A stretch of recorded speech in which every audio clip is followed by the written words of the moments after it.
Hello, everyone. You've tuned into People Know Weight, the podcast for people. This is season 2, the all inclusive table, and you are listening to episode 19. I'm your host, Anya Sharma. Well, we have spoken about quite a few things in the last few episodes, and we have now come to a point where we are talking about the east to west perspective and the east to west journey. And I have mostly been talking about myself, my journey, my observation, my experiences. And I'm seriously hoping here that these experiences are also something that are resonating with you and are adding value to your lives. So if something resonated with you or you thought, oh, okay, I get what you're saying, please feel free to let me know because I would absolutely love it. Now, I have spoken in the last few episodes about my shift from Delhi to London and the set of challenges that it posed just in terms of deciding to making the shift and of course making the shift. In this episode, I thought I'll make it a bit funny and pick up few themes that come when you decide to relocate to a foreign country. Now, the first question that I really want to answer is why do people move abroad? Now, before I move on to that, it's weird that I'm asking this question because sometimes I felt the biggest surprise for me when I moved abroad was the lack of curiosity. Not many people were curious to know more about you, your life, than I would have thought they would be. Now, for instance, and this is what happens in India when someone comes from abroad, Indians just go crazy because we all know Indians have this golden rule, right? Atithi Devo Bhava, which means guests are equal to gods. And especially if it's a foreign guest, we all just go crazy. We feel like, oh wow, you've come here to our country. What brought you here? What do you do? What do you like? What's your favorite color? Oh, look so cute. They are wearing our traditional dress and they are taking the public transport. We really love foreigners. Like our country is obsessed with people abroad coming over to our country and meeting us, greeting us, adopting our culture. We really enjoy it. And we just want to know everything about them. We will get to know the name of their grandparents, their favorite shop, the coffee shop, maybe even map out the roads in their city. That's just how we are. And that's what I grew up observing. So when I came abroad, I obviously thought that maybe other people would have the same level of curiosity to know where am I from, what do I do, what motivated me to come here, what's my hometown like. But I realized that was not really the case. People didn't have the time, and most of the times their opinions about you were motivated by certain things that they had already heard and seen. So there was very little asking and a lot of assuming that happened. And I'm not quite sure if I can actually blame them. Because I guess if you're a part of a system that operates a certain way, it's kind of difficult to break away from that and do something entirely new. And I think some part of it might also be true from the angle of people when they move abroad. So if you look at my perspective, I can say that maybe there were some things I assumed about the West, but you have to go in with an open mind, or at least I have had to keep an open mind because your assumptions don't really work.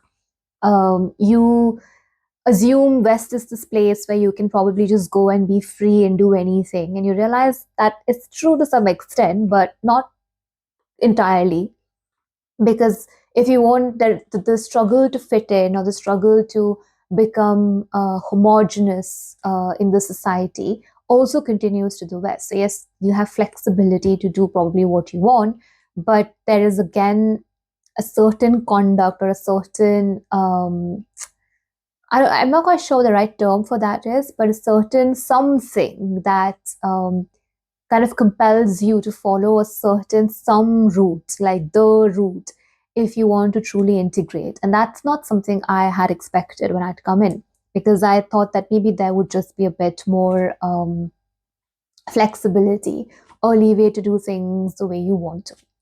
But as I said, this is just an observation. And I think it's important to talk about these observations because A, it's funny. B, I think it also is a good preparation for people when they decide to go abroad. And if anybody is listening to me who is from the West, I think it's probably also a good way to dispel some of the myths that we might have about the East. And obviously, I can't speak about all the countries in the East, but I can talk about a few things that I encountered or I saw, uh, and how I can dispel that with respect to the kind of background we bring coming from India. Now, I've written some prompts for myself here, and I'm just going to read through these prompts because these were things that I realized, oh, okay, these are the points I've come across, and let me see how I can talk about it in the podcast. So the first thing, obviously, which I realized it was not just unique to me, but a lot of people got asked when you came abroad was, why do you speak English so well? And that took me by surprise. But obviously, the surprise factor diminished when I realized that question got asked to everyone. Initially, I was flattered because obviously British English is considered really posh. So if someone thinks, oh my God, you speak really well, you would think that, oh my God, I am a part of the global elite. But over the course of time, I realized that question was emanating from a point of ignorance. And the point I want to make here is it's quite common for people in India to speak in English because a large majority of our population goes to English medium school. There are people who I know prefer speaking in English at home rather than their own vernacular languages, which I find odd. But English is very, very widely spoken in India. In fact, India is so fragmented and there are so many states in India and they have their own languages. Sometimes people just prefer to speak to each other in English than in their vernacular languages. In fact, sometimes people might prefer speaking in English over Hindi because they might find it difficult to grasp Hindi. So, English, in a way, acts as a unifying language. I mean, we are talking about a colonial past, right? So, yes, next time if you meet an Indian who speaks good English, don't be surprised. It's because most of the schooling happens in English in India, and it's quite common. In fact, I went to a school where if we spoke in vernacular language, we had to pay a fine. It was compulsory and mandatory for us to speak in English throughout the time that we were in the school. So, in school hours, no vernacular language, otherwise, a fine. That is how strict some schools are in India. The next common thing that I got was obviously the lack of knowledge amongst people about what growing up in Assam was like. And to be fair, I don't really take offense at that because there are so many places that are in different parts of other countries. And if someone told me they are from this remote corner of some country, I wouldn't know. And Assam is not a place that is very well highlighted in global demographics or geopolitics. So I'm not surprised that not many people know what living in Assam is like. And when you Google Assam, you get sometimes results like you would get when you Google Bosnia, right? Like when you Google things about Bosnia, you assume there are still landmines there. So if you would read about Assam, you would assume it's still affected by insurgency, or it's still just a place that's full of tea gardens, and that's absolutely not the case. Assam, my city, has a Starbucks, so and it's very multicultural. The insurgent past or the militant past has, I think, we have left it far behind, and the state has its own sad history of not being able to level up in terms of investment within the country. But we have done a lot in the last few years, and it's actually a beautiful, beautiful state to visit, which has so much to offer other than just tea, both in terms of dance, in terms of music, in terms of food, in terms of culture. In fact, the entire Northeast is so underexplored. And when you go to the Northeast, you'll be so pleasantly surprised because you see a culture that is so, in a way, uh, part of it is quite global because it's quite different from other Indian states. So blues music is quite popular in Meghalaya, for instance. How cool is that? And like Meghalaya is known as a rock, Shillong in Meghalaya is known as a rock capital. So and we also have rock festivals that happen in the Northeast, just because people really like music there and they have just a very different taste. And you wouldn't know that if you didn't visit the state or you didn't visit the territories. So, yes, there is more to Assam than tea, and there's more to Northeast than its troubled past. So, do make sure that you put Northeast of India on your radar of places to visit. The other thing was, yeah, and the first question, which I didn't answer, why do people move abroad? And this is weird because I didn't think people would have so many different opinions about it, but I think it's only natural perhaps for people to speculate why is someone moving abroad or in what circumstances have they moved abroad.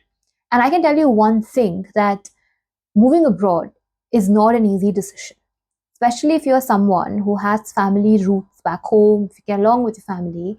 Moving abroad is a very, very tough decision, especially if you're moving just for work, because you're essentially leaving behind familiar ties, your friends, and a very strong support circle, and moving to a foreign country where it's not that easy to integrate or to build a community, or at least a type of community that you're used to in India or growing up in any country.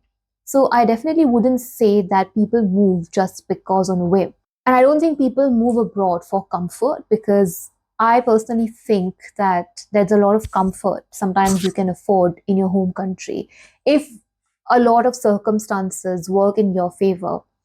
And in my example, I know that I moved abroad because I genuinely felt I would get really good opportunities, and that was the strongest driver for me.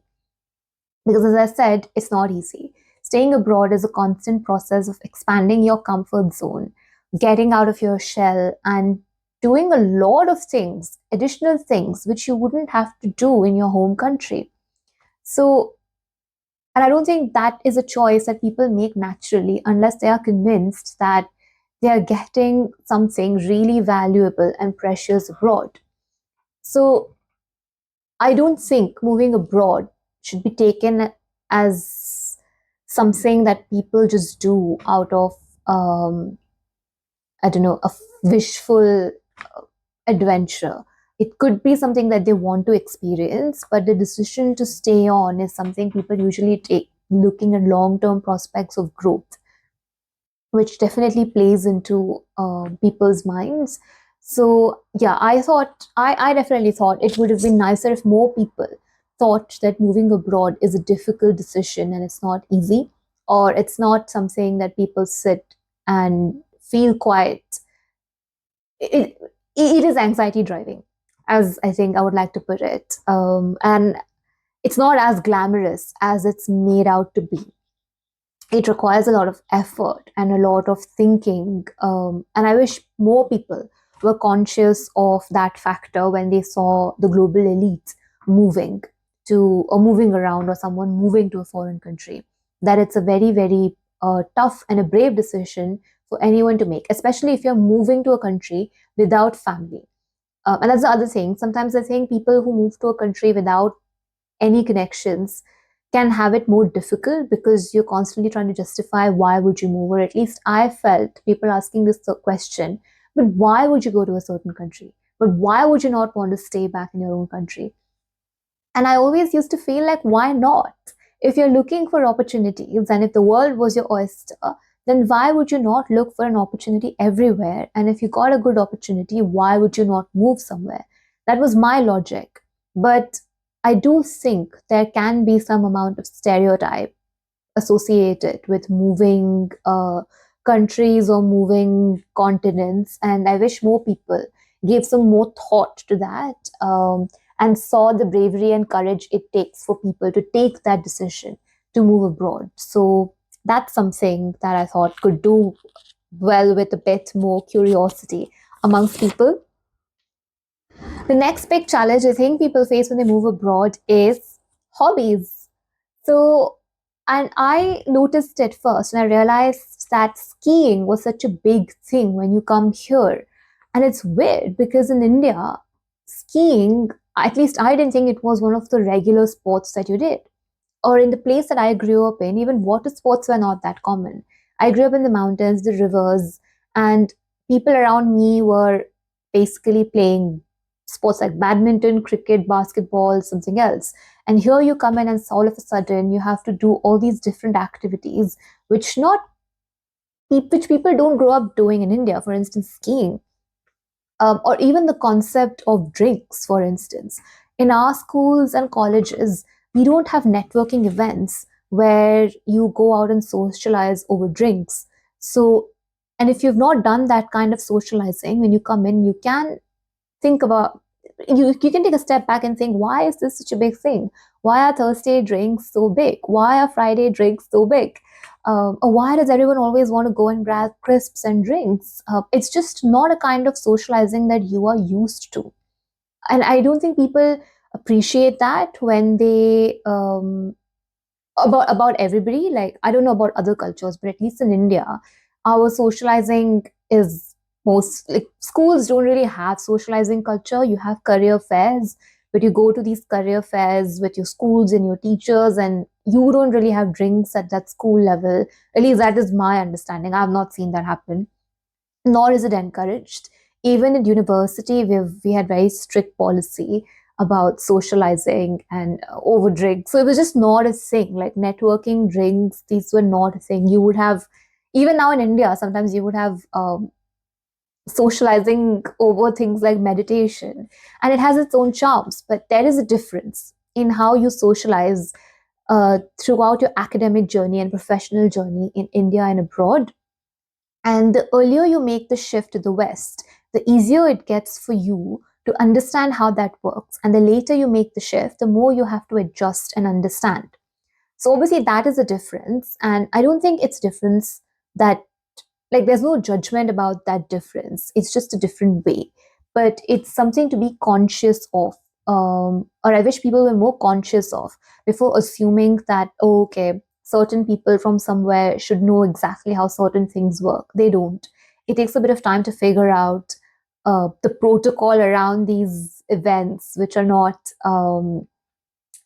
staple in certain countries, or at least in my educational journey, I didn't see them staple. Of course, over the course of time, I got a hang. I at least felt like, okay, I understand why people really want to go and socialize at a certain point, and why do they really want to go talk, or why is this such a big thing? But it's a difference, and it shouldn't be taken as an assumption from about different cultures. The other thing was the role of religion. Now, I definitely think sometimes things can be assumed as to, and the degree of your reverence for religion can be assumed. Now, for instance, if you're a vegetarian, the first question people might assume, oh, is it because of religion? Or anything you do, is it because of religion? And then you constantly feel very on guard, like, oh, is anything I'm going to say, is it going to be linked to my religion? Or am I coming across as someone who's too invested or in religion? Because sometimes your certain choices can be scientific in nature, but unless and until people exercise that curiosity, an unfair assumption can be made as to why you are doing some things, or as to why or as to the role that religion has to play in your life. And I think I personally have never appreciated that. I've always felt that religion, everyone has have their own religious inclinations, it's fine, but none of that should be allowed to take that much of a center stage. Like, I mean, yeah. So it's just one of those things that obviously comes in into conversations and makes you a bit more conscious as to what you're talking, or if you're talking about something, and if the other person is not asking you a question, follow-up question, you suddenly feel like, no, let me clarify it. Unless you assume that this is because of religion, no, I'm drinking, I've refused to drink cow's milk, not because of religion, but just because I think oat milk suits me better. Or I am vegetarian, not because of religion, but just because I think it's good for the planet. Things like that.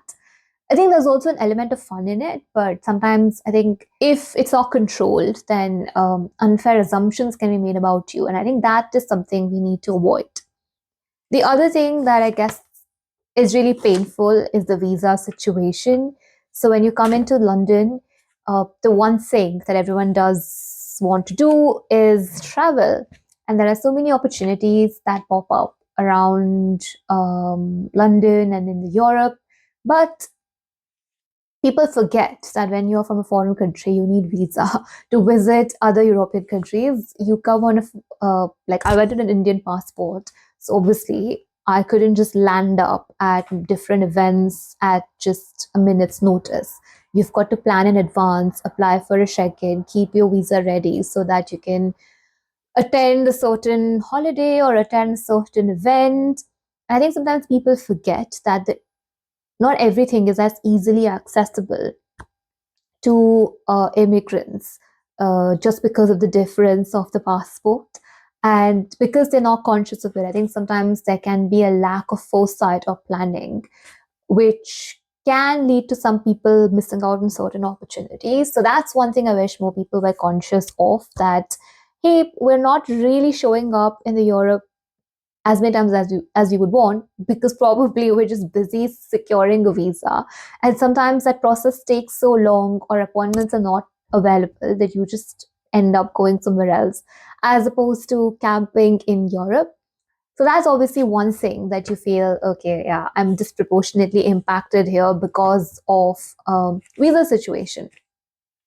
So those are few prompts that I wanted to discuss today, and I think these are fun examples, but also some examples I feel if they were talked about more would certainly contribute to a healthy discourse and discussion. The other concept that I want to talk about is neighbors. Now, how does that concept differ? I do think that neighbors are important, and over the course of time, I've learned the importance of befriending neighbors in the West as well.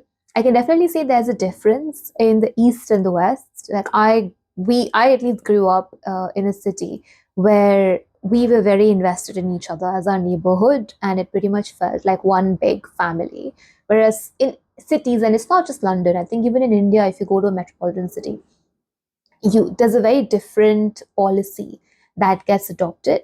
But the pleasant surprise is this, that because you are transnational, you still meet people who probably had the same upbringing of yours. And because of a chance encounter, you might end up finding neighbors who actually are on the lookout of striking bonds just like you are. Which brings me to our today's extract, and I'm still reading Courage is Calling by Ryan Holiday. And this chapter is Love Thy Neighbor, and it's page number 158. The freedom of the modern world, the freedom of your success. This is not freedom not to care. It is not permission to be indifferent. Yes, you have a lot going on. Yes, most of the evil in the world is not your fault. Still, you don't get to close your ears to the screams of an innocent person downstairs. Anne Frank's neighbor, about the same age as Sophia, for months had risked herself to protect and supply the Jewish family as they hid in the attic. We know how that story ended too. One neighbor betrayed them, but we have to focus on the people who strove valiantly to prevent that from happening. As she explains, we must have the courage to help, even if it's a hopeless battle. Any attempt at action is better than inaction, she reflected years later. An attempt can go wrong, but inaction inevitably results in failure. We have to try, because if we don't, who will? We can't just bemoan the darkness of this world we live in. We have to search for the light. We have to be the light for our nearest neighbors, for one another. On that note, I'm going to end today's episode, but I will see you again in our next episode. Stay tuned and take care.